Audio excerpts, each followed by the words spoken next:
Para mí es un honor poder compartir esta ponencia en relación con el tema que de alguna manera da motivo de existencia también a nuestra propia universidad, la UTPL, que es este humanismo de Cristo, ¿no? Que es, como saben todos, la visión de nuestra universidad.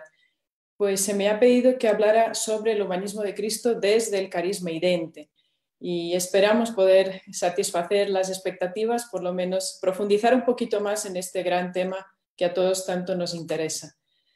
En primer lugar, así a modo de introducción, comentarles que el humanismo de Cristo es un concepto que Fernando Rielo quiso desarrollar y lo hizo a través de unas conferencias que él impartió en torno a los años 70 en Madrid, en España, y él trató de hablar de qué ocurriría si Cristo se presentara hoy o entonces, ¿no? Pero podríamos aplicarlo también a los días de hoy en un ámbito que diríamos, por ejemplo, universitario, ¿no?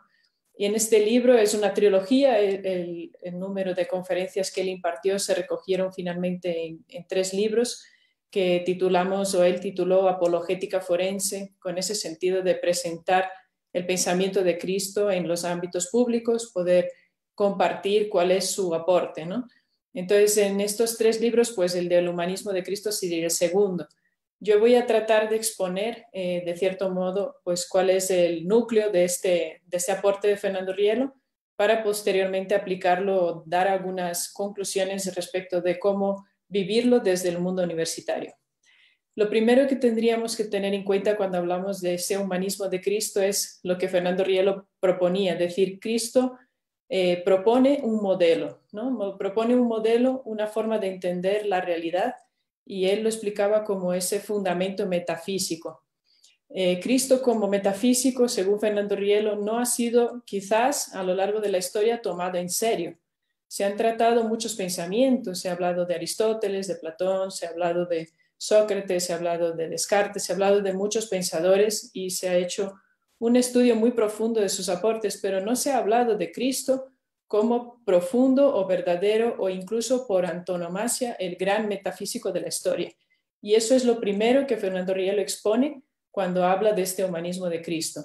También es importante, así como a modo de introducción, tener en cuenta algo que voy a repetir más adelante, pero para ponerlo ya en situación, que Cristo tiene, desde la perspectiva metafísica, una realidad muy original respecto a otros pensadores o otras propuestas, que es que él se presenta a sí mismo como modelo y como método. Quiere decir que él se presenta a sí mismo no solo como este modelo absoluto, como esta síntesis, ¿no? Digamos que él se une a lo que es el concepto de modelo absoluto como persona divina, como ser absoluto, pero también él se presenta a sí mismo como camino. Eso quiere decir que él nos da como persona humana, como persona divina, pero dentro de su naturaleza humana, nos ofrece un camino hacia esta meta que es nuestra máxima plenitud como personas.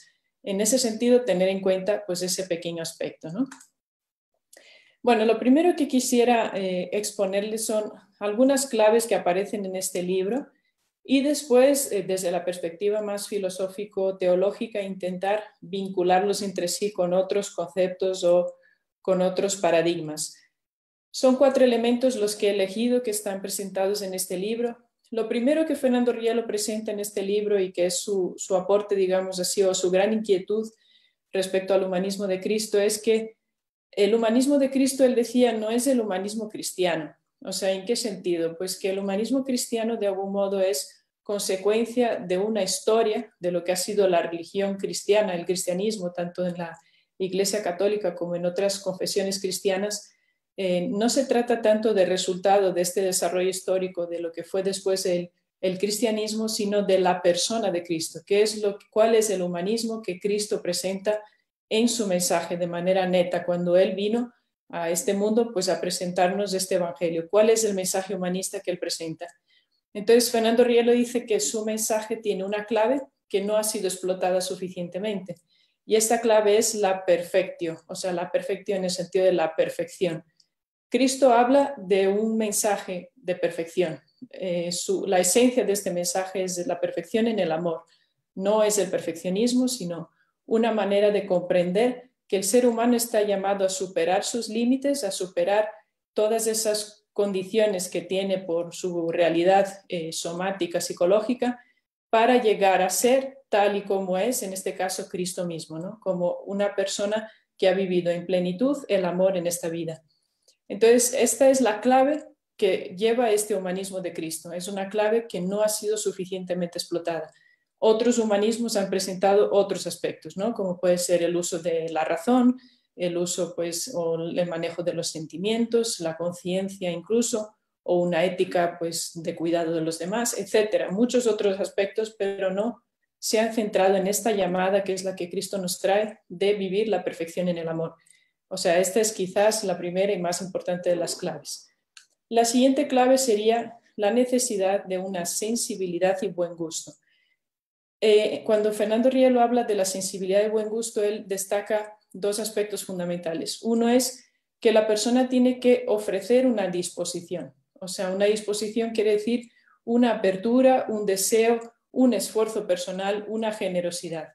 Una persona que se presenta ante Cristo o que acoge a Cristo con un escepticismo o con un bajo compromiso o con una poca capacidad de involucrarse vitalmente con lo que él presenta, esta persona jamás sería digna o sería capaz de comprender este humanismo. Una persona, para poder vivir el humanismo de Cristo, tiene que abrirse y disponerse, tiene que estar dispuesto a lo que Cristo les pedía a los que le seguían, que era dejarlo todo de algún modo y seguirle. También esto a nivel intelectual, cuando pensamos en el humanismo de Cristo, es una condición. Si yo no estoy dispuesta a olvidar otros prejuicios, otros pensamientos, no puedo captar cuál es la esencia de la propuesta de Cristo. Y el otro punto que él hablaba es la educación de la persona. ¿En qué sentido? Pues una persona educada es una persona, pues, que tiene cierta delicadeza en el trato, cierto pudor a la hora de manifestarse, es una persona prudente, es una persona atenta. Entonces, esa buena educación como condición humana también es la base del humanismo de Cristo. Y esa buena educación también se ve en el buen gusto, algo de lo que Fernando Rielo hablaba mucho. El buen gusto es saber, por ejemplo, hablar con los demás, saber cuidar, pues, las formas, incluso las cosas, ¿no? O sea, el cuidado estético, el cuidado, pues, de todos los aspectos cuando nosotros nos dirigimos a otros seres humanos, el sentido del honor, por ejemplo. Todo esto, según Fernando Rielo, son caldos de cultivo, son aspectos esenciales y fundamentales para que Cristo pueda presentarnos su modelo y nosotros seamos capaces de seguirle. Otro aspecto sería el principio teantrópico. Bueno, el principio teantrópico rompe con otros principios que podrían ser, por ejemplo, simplemente la centralidad en Theos, ¿no?, que es Dios, o la centralidad en el ser humano, que es Anthropos. El principio teantrópico lo que pretende es decir que toda la realidad que nosotros vivimos como seres humanos depende de una acción sinérgica, una acción conjunta entre Dios o este modelo absoluto y el ser humano. Si nosotros no tenemos en cuenta que es necesaria la acción de Dios en el ser humano, no llegaríamos jamás a vivir esta forma de humanismo. Entonces es un humanismo que cuenta con la acción de la gracia, es un humanismo que necesita el don de la fe para desarrollarse plenamente. Y por último, tenemos a Cristo como modelo y método, como decía antes, ¿no? Es camino y es meta. O sea, queremos aprender de él, imitarle y también desde él, viviendo con él, llegar a la plenitud, que es también el camino por el que nos lleva, que es finalmente esa unión con el Padre. Dicho esto, quisiera relacionar el humanismo de Cristo con algunas otras propuestas que hace también Fernando Rielo y las expone en su libro también del humanismo de Cristo, en sus conferencias. Como yo comentaba antes, el humanismo de Cristo incluye, ¿no?, la perfección en el amor como clave, este carácter trascendental que es el principio teantrópico, también esa sensibilidad, ese buen gusto y Cristo como modelo. Este humanismo nos lleva a una psicoética. La psicoética, para Fernando Rielo, es una ciencia que busca la complementariedad entre la ética y la psicología. La ética, de alguna manera, él la enfoca en lo que es el comportamiento deseado del ser humano según este mismo humanismo. Hablamos, por ejemplo, de la vivencia de un amor de perfección. Pues esto se trata de una exigencia alta al ser humano, una ética muy elevada, que luego hablaré un poco más de ella. Pero en el momento que yo le exijo una gran ética a una persona, una ética muy superior quizás incluso a veces a sus propias fuerzas, tengo que tener en cuenta la psicología de la persona donde puedo notar también sus limitaciones. Entonces, la psicoética equilibra lo que es la exigencia ética con tener en cuenta los condicionantes psicológicos de cada ser humano y de qué manera equilibra estas dos realidades de la persona, teniendo en cuenta que la gracia, como decíamos antes, o que esta acción del absoluto que habita en el ser humano le permite superarse.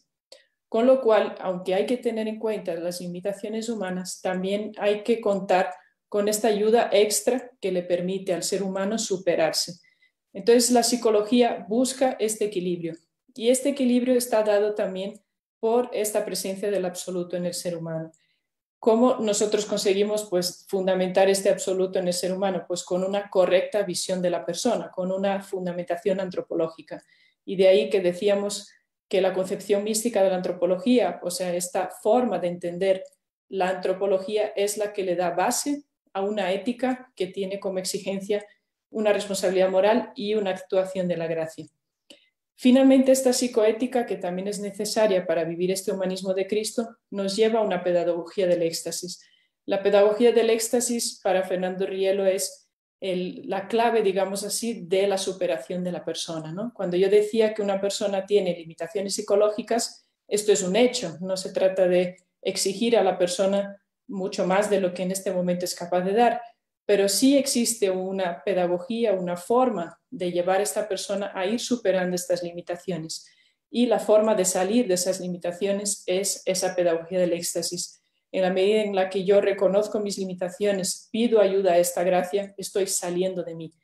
Entonces, la salida de mí mismo, este éxtasis, es el camino hacia la máxima vivencia de este humanismo y por eso está todo relacionado. ¿Cómo puedo vivir este humanismo? ¿Cómo puedo salir de mí mismo? ¿Cómo puedo lograr la ayuda de la gracia? Conociéndome como ser humano y conociendo también la acción de Dios en mí. Y eso es lo que Fernando Rielo manifiesta cuando habla de este patrimonio genético espiritual. El patrimonio genético espiritual es lo que Dios ha puesto en el espíritu humano como camino, como forma, como huella suya personal para que nosotros seamos capaces de irnos superando a nosotros mismos. Este patrimonio es a modo de gen, ¿no? A modo de algo que nos deja, digamos, no biológicamente, pero sí espiritualmente, esta paternidad divina sobre nosotros. Tenemos, como dice también la Biblia, somos a imagen y semejanza de Dios. Esta imagen y semejanza está plasmada en nuestro espíritu. Entonces, manejar esa dinámica propia de este patrimonio genético significa vivir este éxtasis. Y esta pauta, este éxtasis es el que nos da el camino hacia el desarrollo de la persona.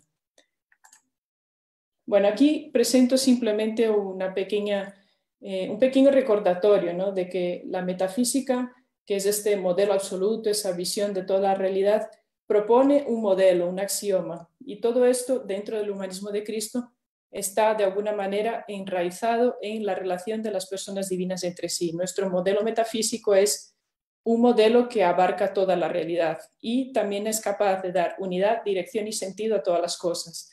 Esa metafísica es a su vez el fundamento de la antropología.